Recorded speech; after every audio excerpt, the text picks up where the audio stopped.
रचेगा। जी हाँ, अंतरिक्ष के इतिहास में स्वर्णिम दिन के रूप में इसे देखा जाएगा। 6:04 जब चंद्रयान की सॉफ्ट लैंडिंग होगी।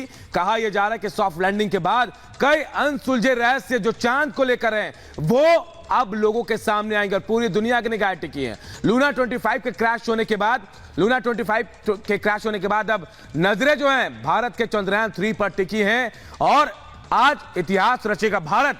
और कहा यह जा रहा है कि आज सॉफ्ट लैंडिंग हुई, उसके बाद चौथा देश भारत बनेगा पूरे विश्व में जो चांद की सतह पर पहुंचेगा और उसके बाद एक एक रहस्य वहां से बेपर्दा होंगे। एक रिपोर्ट आपको दिखाते हैं।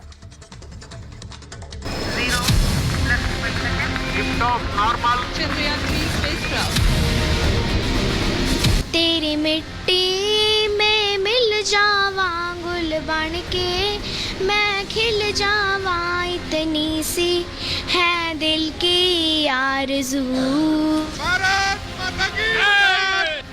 देश का ये जोश, उत्साह और उमंग इसलिए क्योंकि चंद घंटे बाद चांद पर भारत का परचम लहराने वाला है। अंतरिक्ष में भारत का डंका बजने वाला है, जिससे उत्साहित पूरा देश भारत माँ की जयकारी लगा रहा है।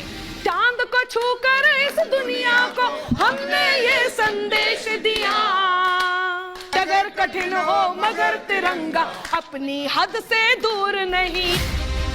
ये उत्साह उस उम्मीद का है जो पूरा भारत कर रहा है। उम्मीद चंद्रयान 3 के चांद पर उतरने की, जिसके लिए इसरो की तैयारी पूरी है। 23 अगस्त की शाम 6:04 पर चंद्रयान 3 चांद की सतह पर उतरेगा।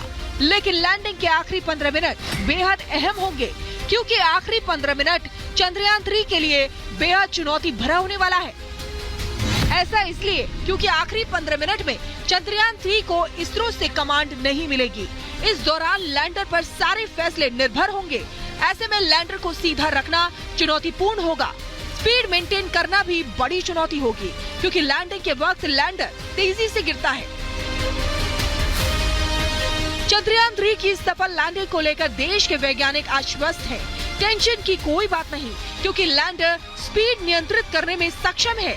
ऐसे में चांद की सतह पर उतरते वक्त चंद्रयान 3 का लैंडर स्पीड नियंत्रित करेगा, सेंसर और कैमरे से सुरक्षित जगह ढूंढेगा, खुद सॉफ्ट लैंडिंग की जगह तय करेगा।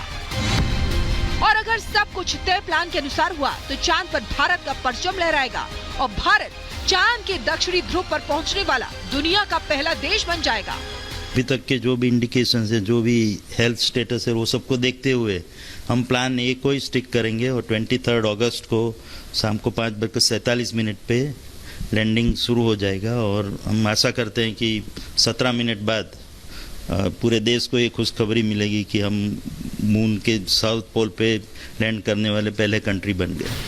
जिस समय विक्रम लैंडर चांद की सतह पर उतरेगा उस वक्त धरती पर शाम होगी, लेकिन चांद पर सूरज निकल चुका होगा।